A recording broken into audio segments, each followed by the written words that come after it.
La entrevista del Telematutino 11, gente importante a tratar temas importantes. Nos acompaña el doctor Yotin Curi, abogado eminente, ex miembro del Tribunal Constitucional, del primer grupo de electos en ese cuerpo que cumple 10 años, me parece. 10 años. Cumple 10 años. Yotin, muy buenos días. Muchísimas gracias por aceptar la invitación. Muy buenos días, Ramón, Jacqueline. Muy contento de estar nuevamente en el programa. Buenos días, bienvenido, sí. Sí, buenos días. Hay muchos temas, Yotin, pero yo te he visto activo en las redes en estos días con el tema del fideicomiso y aprovechando tu condición de abogado, con mucha experiencia. ¿Cuál es tu posición? Sí, fíjate, Ramón, lo primero que yo quería señalar, yo estuve leyendo un esfuerzo intelectual que hizo un abogado tratando de señalar de que sí había un marco legal para el fideicomiso público. Yo estuve revisando la ley y sucede que mi opinión no es esa. Si bien es verdad que la ley 189.11 sobre fideicomiso no lo prohíbe de manera expresa, que es donde se quiere sustentar la opinión que leí, no menos cierto es que no es suficiente con que la ley en un ripio diga y se admiten otros fideicomisos, cualquier otra clase de fideicomisos, y que luego en un reglamento del año 2012, que es el reglamento 9512, se establezca una definición de lo que son los fideicomisos públicos. Eso no es un marco legal. Es decir, está partiendo esa opinión del razonamiento popular de aquello que no está prohibido, está permitido. Es decir, que está implícitamente admitido el fideicomiso público. Eso no es un marco legal. El marco legal tiene que ser minuciosamente reglamentado, sobre todo cuando se trata de bienes del Estado y sobre todo de esta magnitud, como lo es el de Punta Catalina. Es decir, no es suficiente con que de manera accesoria se diga, bueno, se admiten otra clase de fideicomisos, además de los privados, y sobre esa base se hace un esfuerzo por enmarcar y querer señalar de que sí hay un marco legal para el fideicomiso público. Realmente no lo hay, Ramón y Jacqueline. Yo estuve viendo la ley, claro, eso parece que se le quedó al legislador en la ley 189.11, pero no, el marco legal es insuficiente. De manera que lo primero que debo señalar es que no hay marco legal. Lo segundo es que tratándose de una planta que va a producir alrededor del 30% de la matriz energética nacional, yo eso lo vengo equiparando con lo que es el Banco Central. Así, si eliminamos el Banco Central de la República Dominicana, los precios se van a disparar, porque una de las funciones esenciales de los bancos centrales es precisamente estabilizar los precios. Lo mismo ocurriría con el tema de Punta Catalina. Si eso lo pasamos al sector privado, para que ellos manejen eso a su discreción, porque en el comité técnico se designaría, por ejemplo, el ingeniero Marrancini por 30 años. Él tendría incluso el poder de designar a su sustituto, un poder de decisión total, e incluso pueden endeudar la planta. Supongamos que la planta vale 2.500 millones de dólares y que la endeuden por 1.500, 2.000, ya la están privatizando. Ese es un mecanismo también de privatización. Es decir, aquí se quiere jugar con el idioma, con giros lingüísticos. Bueno, no dice privatización, ciertamente, porque decía un filósofo que el que maneja el lenguaje maneja un arma muy poderosa, porque se puede decir lo mismo de distintas maneras. De manera, en ese sentido, no, aunque no se diga que es una privatización, en el fondo lo es. En el fondo lo es porque las APP y los fideicomisos son instrumentos, señores, que son nuevas modalidades, nuevos esquemas privatizadores con otro nombre.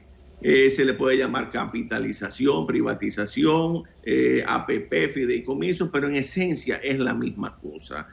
En ese sentido, yo quiero llamar la atención de que es un contrato que es lesivo para el pueblo dominicano, es opaco, Yo estuve viendo el sábado el programa de Nuria Piera y pues realmente volví nuevamente a analizar los puntos y está lleno de una serie de trampas que obviamente van en perjuicio del pueblo dominicano. De manera que ese tipo de esquema privatizador, vamos a llamarle así, no cabe en este caso y no es conveniente ni para el gobierno ni para el pueblo dominicano. Esa es mi opinión, así a grandes rasgos, señores, de lo que es el fideicomiso de Punta Catalina. Y creo que además de que se va de la ley de compras y contrataciones públicas, definitivamente eso también lo estuve estudiando, ustedes lo han dicho mucho en el programa, y además vi que Jaime Aristi Escuder dijo que eso deja ganancias. Entonces, si deja ganancias, ¿cuál es el interés de privatizarlo? ¿Cuál es el interés? Porque si es una empresa beneficiosa para el Estado, no hay entonces que pasársela al sector privado. Además, otra cosa, el sector privado su mentalidad es ganar dinero. La labor de un gobierno no es ganar dinero, ni que las empresas sean necesariamente muy rentables, sino es la labor social, ayudar a la gente. Entonces, desde que esa empresa pase a manos privadas y haya que hacer ajustes, sencillamente se van a aplicar los criterios privados. Aquel que no la pueda pagar, le van a cortar la energía eléctrica y eso va a generar problemas sociales. O sea, visto desde diferentes ángulos, es que no me da que este esquema de querer pasarle al sector privado, vamos a denominarlo así, un bien tan importante y de tanta envergadura como lo es la planta Punta Catalina, que es un patrimonio de los dominicanos, que incluso se ha costado una suma exorbitante de dinero. En ese sentido hay que ser cuidadosos con este tipo de esquemas privatizadores, porque si vamos a usar un fideicomiso, por ejemplo, para la policía, para las compras de la policía, otro para Pedernales con el tema de Bahía de las Águilas, y ahora también uno en Punta Catalina, vamos a terminar, ¿qué le vamos a dejar al Estado? El Estado se va a quedar sin nada. Licenciado, una pregunta o dos preguntas en una. Primero, usted dice que el marco legal es insuficiente. Yo quiero saber las implicaciones que tiene ese marco legal insuficiente para lo que se hizo. Y lo segundo es que el fin con esto, supuestamente para que haya una mejor administración, pero queda las dudas de si realmente la finalidad oculta es transferirla al sector privado. Sí, ciertamente. ¿Es por desconocimiento? ¿Es porque se interpretó mal? ¿O es que hay un deliberado interés de privatizarla? A mi juicio hay un deliberado interés de privatizarla, porque fíjate, ¿qué pone? Lean bien, si ustedes leen bien el documento, ¿qué está poniendo el sector privado en este caso? La administración no está poniendo nada prácticamente. Si vamos para los beneficios y los poderes que va a tener sobre la planta. Yo les digo sinceramente, para usar ese esquema yo prefiero mejor privatizarla abiertamente y por lo menos al Estado le entraría dinero y creo que sería más transparente la operación y no ese tipo de operaciones. Fíjense, yo les quiero a ustedes narrar mi primera experiencia con lo que es un fideicomiso. Fue en un caso privado de una familia muy rica de este país en la que yo participé como abogado. Señores, aquí los fideicomisos, esa fue la primera vez, hace ya muchos años, que entré en contacto con esa figura jurídica, se utilizan por familias muy poderosas que sacan dineros, sacan su gran parte de su patrimonio fuera del país, lo colocan en bancos privados extranjeros, preferiblemente paraísos fiscales, y así evaden el pago de impuestos. Y el banco es quien maneja el dinero. Eso obviamente entra, por lo menos en el caso que le estoy narrando, entraba en colisión con numerosos preceptos legales. Es decir, el fideicomiso o trust, como se le denomina en inglés, es una figura del derecho anglosajón que no encaja del todo en el esquema jurídico nuestro, que es el esquema francés. Entonces, se usan ese tipo de esquemas para muchos fines, y generalmente la mayoría de ellos, cuando son fideicomisos privados, es evadir pago de impuestos, a veces violar el esquema sucesoral. Si una persona muy rica quiere excluir o cederle menos de lo que le toca a uno de los herederos porque lo considera inepto o por lo que sea, entonces crea un fideicomiso y a través del fideicomiso le asigna menos o más participación en el patrimonio familiar. Es decir, los fideicomisos es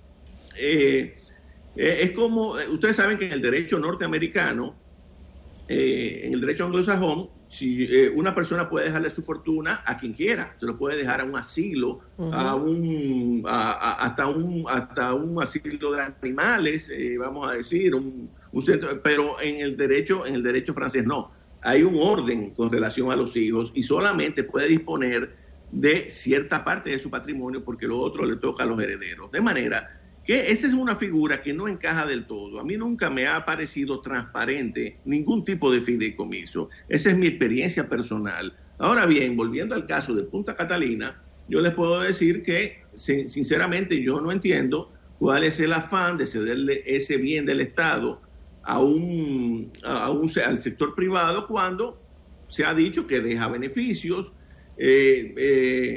Además,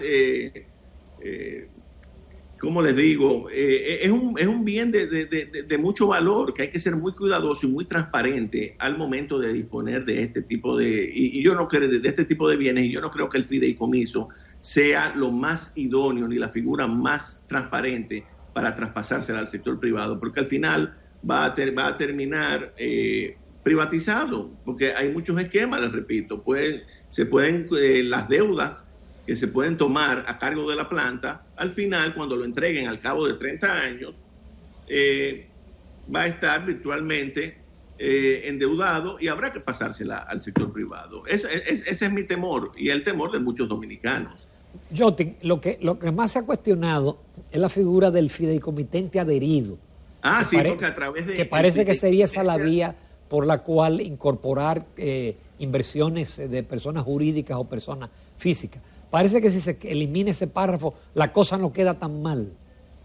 Bueno, a través del fideicomitente adherente, sí, que es una cláusula así, perdón, que se me quedaba, eso permite introducir capital privado dentro de la empresa, dentro del fideicomiso, que también es un esquema de ya darle participación, pero eso para mí no es suficiente, Ramón, con eliminar el tema del fideicomitente adherente.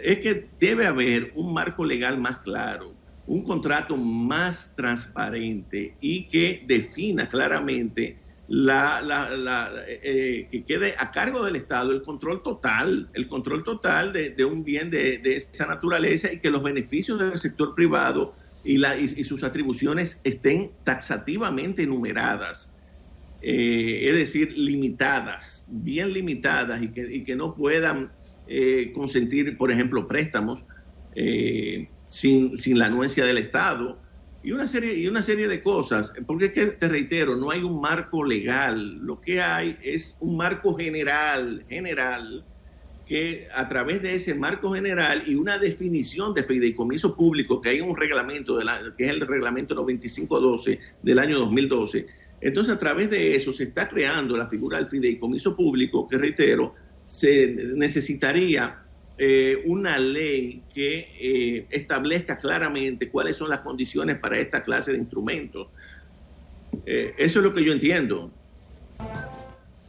Continuamos esta mañana en Telematutino 11 conversando con el licenciado Jotin Curi, ex miembro del Tribunal Constitucional, además de ser un prestigioso abogado. Licenciado, el Tribunal Constitucional cumple 10 años.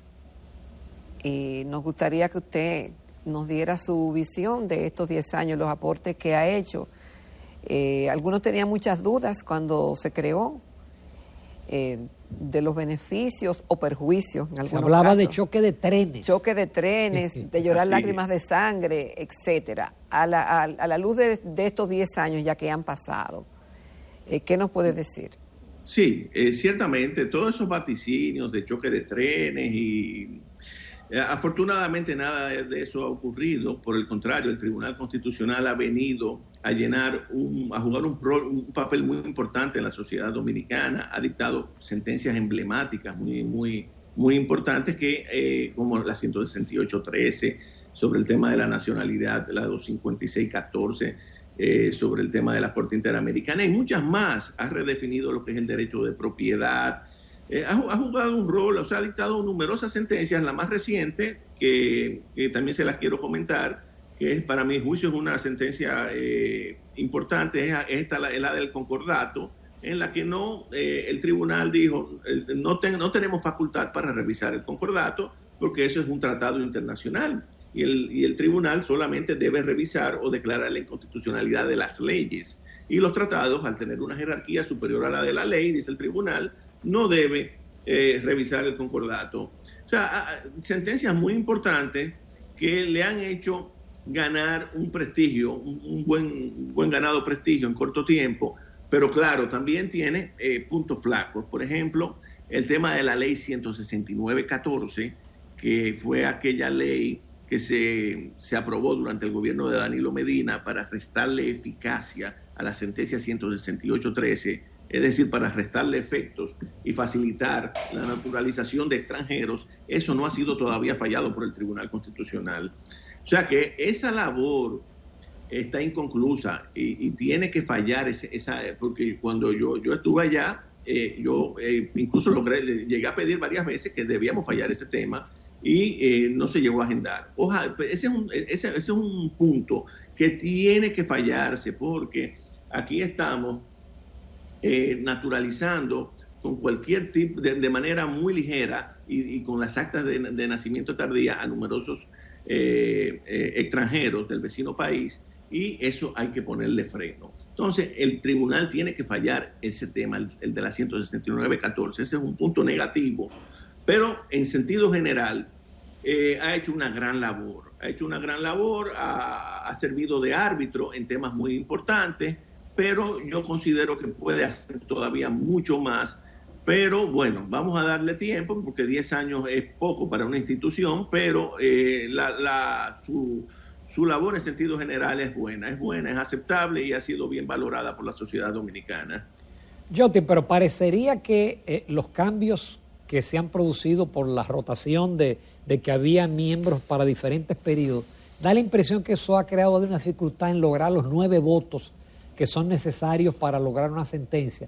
Y estoy pensando no solamente en esa 169-14, sino en varios recursos que se han llevado en relación a la ley de primarias y que en su momento hubieran sido importantes que se fallaran. Y sin embargo, esos recursos se han quedado también en el aire. Sí, ese es un tema, Ramón, un tema que ha generado dificultad. Esa mayoría extraordinaria de 9 votos mínimo, de 13 miembros, es decir, si queda 8-5 no hay sentencia, por ejemplo, o 7-6. Y eso en ocasiones ocurre. Yo considero que ese sistema de votación podría ser, pero para eso habría que modificar la Constitución. Podría variarse y que sea como en España, que por mayoría simple. Es decir, si son 13 miembros, 7 están a favor y 6 en contra, pues que haya sentencia. Lo que pasa es que cuando se conoció eso, yo recuerdo que uno de los argumentos era que no era posible colocar tanto poder en pocas manos. Entonces, por eso se llevó la mayoría, no se quiso adoptar la mayoría simple o mayoría absoluta, que es la mitad más 1, y se quiso reforzar con esa mayoría extraordinaria de 9 votos. De 9 votos sobre 13, pero eso también crea la dificultad, como tú bien señalas, de que numerosas decisiones no salen porque no se logra esa votación, y eso ciertamente es una retranca muchas veces en el tribunal, porque en España, que son 12 miembros, por ejemplo, si queda empate 6-6 la votación, entonces el voto del presidente, que es un voto de calidad, decide. Es decir, por donde vote el presidente, entonces por ahí se inclina la balanza. Pero esos son sistemas diferentes. Pero nosotros tenemos ese inconveniente de esa mayoría extraordinaria en las votaciones. Jotin, ¿qué te parece el tema del 50+1? Hoy me sorprendí porque leí un artículo de Bernardo Vega donde propone que se baje al 40+1. Oh, Dios. Para fines de la elección presidencial. No. Eso es hacerse, eso no, mira, el afán de reelección del actual gobierno, eso no le hace bien. Y querer acomodarse, hacerse un traje a la medida para las próximas elecciones tampoco es, cae mal ante la opinión pública, vamos a decirlo de esa manera, porque todas las elecciones que se han celebrado, desde el 94, que fue cuando se introdujo en la reforma del 94, hasta ahora se han hecho con esa regla de juego. Entonces ahora no la vamos a cambiar simplemente porque el gobierno de turno, en sus mediciones, se ha percatado de que si las elecciones fueran ahora, no alcanzarían ese porcentaje. Es decir, es acomodarse a futuro, acomodar su situación. Eso no es así. La política no debe partir de esas bases. Lo que tienen que hacer es gobernar bien, impedir que sea privatizada Punta Catalina, tratar con cuidado esos temas de los fideicomisos, gobernar para el pueblo, que es para quien hay que gobernar, no para la oligarquía dominicana ni para los grupos poderosos, y así ustedes pueden estar seguros que si este gobierno actúa de esa manera y gobierna para las mayorías, podría ganar las elecciones del 24 con el 50+1 y quizás más, pero tiene que gobernar bien, no gobernar para la oligarquía y acomodarse el traje para que alcanzar una mayoría del 40+1 o del 39 o del 30+1, o si quieren podrían también volver a la mayoría de antes del 94, que el que tuviera mayor votación, así fuera un 25% del electorado, ganaba las elecciones. De manera que... Pero entonces, perdón, yo teníamos los famosos tranques electorales en aquella época. Sí, exacto. Y por eso es que se fue a un sistema así. Con cualquier mayoría. Antes del 94, la idea del 50+1 es obtener mayor representación popular. Claro. Exacto, entonces si reducimos esa mayoría al 40+1 o al 45+1, entonces estaríamos reduciendo esa representación popular. Y por el contrario, la democracia es mayor representación popular. O sea, eso sencillamente es hacerse un traje a la medida y acomodarse a los venideros comicios. Y esa no es la manera de ganar unas elecciones, sino gobernar para las mayorías del pueblo dominicano. Jotin, Estados Unidos aumenta el nivel de alerta de viaje a la República Dominicana por el tema del COVID y por el tema de la inseguridad. Y te toco este tema porque he visto algunos artículos tuyos y comentarios acerca del tema de la policía. Ahora está la alerta de que se producen robos a mano armada, delitos violentos, homicidios, agresiones sexuales, y que eso preocupa lo que pasa en el territorio nacional. El tema de la policía, que sí, se ha estudiado y esperamos cambios. Dicen que los cambios no se hacen de la noche a la mañana, pero yo digo que hay que comenzar para poder terminar. Sí, ciertamente. Bueno, de que hay inseguridad, la hay, pero esos niveles de alerta, como ustedes bien señalaban en el comentario, a veces son un tanto exagerados. Hay una reforma ahora, se creó una comisión para eso. Yo nunca estuve de acuerdo porque con que se conformara de esa manera la comisión, porque sí, hay personas que no conocen del tema, en su inmensa mayoría, pero bueno, ahí está. Yo creo que nosotros tenemos la policía que pagamos, no la que merecemos. Es decir, nosotros tenemos que alcanzar un mayor nivel salarial para los miembros de los cuerpos armados. Tenemos que proveerles mejores condiciones de vida a fin, y también, claro, hay que limpiar esos estamentos, porque hay personas que no deberían pertenecer a esos cuerpos. Y entonces sanearlos, dotarlo de mejores salarios y tratar de sanear poco a poco. Lo que se requiere para eso, señores, es voluntad política y disponer de los recursos adecuados para que eso se alcance. Yo creo que por lo menos este gobierno tiene cierto interés en que eso se alcance, aunque quizás no ha dado los pasos adecuados, pero yo espero que pueda realmente, por el bienestar de todos los dominicanos, de sanear la Policía Nacional y también de controlar los niveles de delincuencia. Pero los niveles de delincuencia, señores, también se deben al tema económico, al nivel de desempleo que hay, a la exclusión social, porque es que el problema es complejo. Y en esa medida de haber tantas personas que no tienen cómo ganarse el sustento, muchos se ven tentados a delinquir. O sea, ese es un problema serio. Y precisamente nosotros hoy hay una entrevista muy interesante de un economista español en el Listín Diario que dice que la única manera de lograr mayor inclusión social es creando fuentes de empleo. Y yo creo eso también. Yotin Curi, muchísimas gracias por tu participación y haber tratado con tanta claridad temas de muchísimo interés para la República Dominicana. Muchas Te esperamos gracias, pronto. Jacqueline. Muchas gracias, Yotin. Mucho gusto. Gracias.